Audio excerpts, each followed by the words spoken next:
Get ready. Start. Mr. Chairman, Sir Sri Chauhan presented the union budget for the first time in his political career. Sri Chauhan is a very experienced politician and an able administrator. He has held a number of important positions in the past. He has been the Chief Minister of a progressive state like Maharashtra, Home Minister and Minister of Defense at the center, and held a number of other positions. I am impressed by his abilities since long. The way he gave an account of his experience and far-sightedness while presenting his maiden budget is indeed commendable. This budget is commendable and significant in many respects. The tempo maintained by the government since 2000 for alleviating poverty and providing employment to the people is praiseworthy. The efforts of the government have resulted in an increase in the activities year after year, and this too is commendable. But this year the Honorable Minister has broken all previous records as he has given special impetus to the poverty alleviation program in the budget. The most significant among all these programs is the Jawaharlal Nehru Rozgar Yojana, under which there is a proposal to provide employment to one member in each family in 120 districts. It is in itself a revolutionary step. Our party has decided that employment must be given to at least one person in each poor family all over the country. The details of the program as to how this scheme will be implemented and how employment will be provided are still to come before us. Yet I would like to praise this bold decision, the benefits of which will reach lakhs and crores of people throughout the country and will provide relief to them.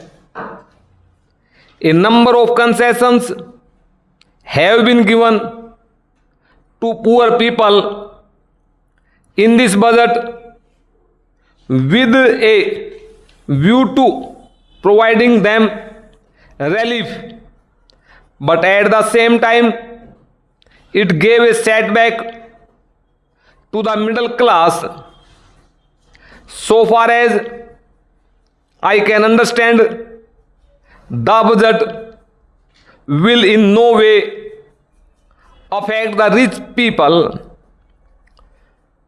First of all, I would like to draw the attention of the Honorable Minister to poverty alleviation programs because the government is earmarking huge funds for these programs.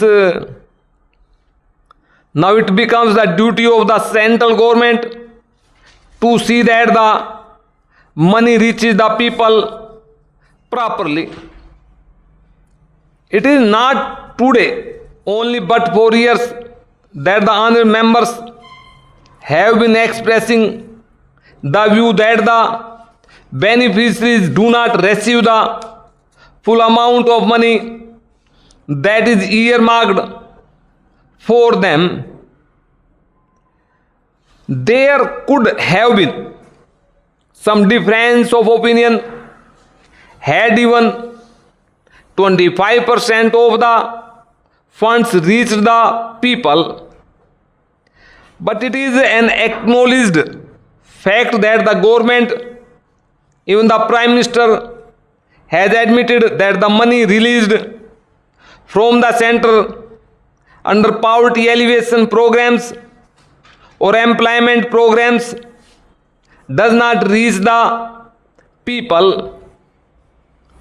It is all the more distressing that in spite of the fact that we agree with this view and know everything, so far no effective steps has been taken to ensure that the full amount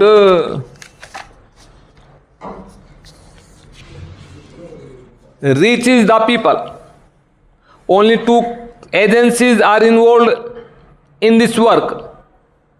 The central government allocates the money and the state governments implement the programs. It is the central government that knows the extent to which the guidelines issued by them are followed by the state governments. One thing is certain that once the money reaches the district and block level, the central government has to control over it. It is said that monitoring is being done, but how and in what way it is done? So far I have not seen any representative of the central government going to the block level and verifying the work done or inquiring from the people and listening to them. The central government has not taken any steps in this regard. The Honorable Prime Minister has also been saying that out of 6 rupees, only 1 rupee reaches the people and the remaining amount is spent on administration. I would like to cite the instance of Uttar Pradesh.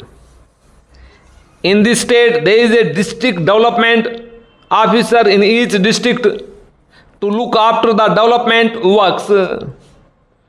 Nowadays, all works have come to a standstill. The officers have no work to do.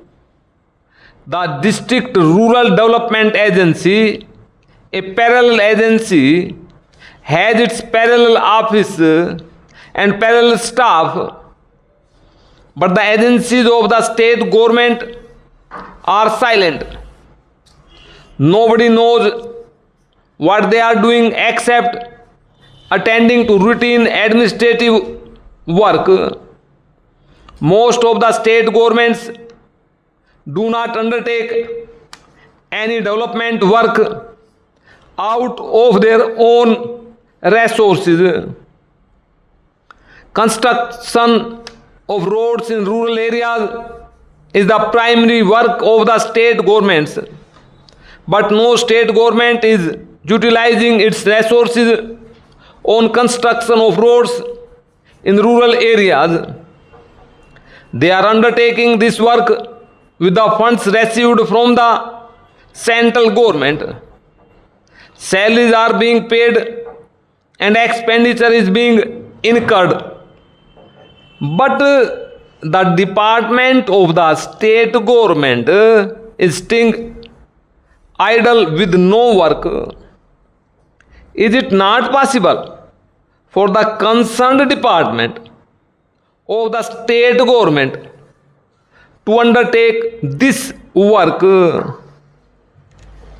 It could have been converted into the District Rural Development Agency. What is the need of separate departments, separate bureaucrats, and separate staff?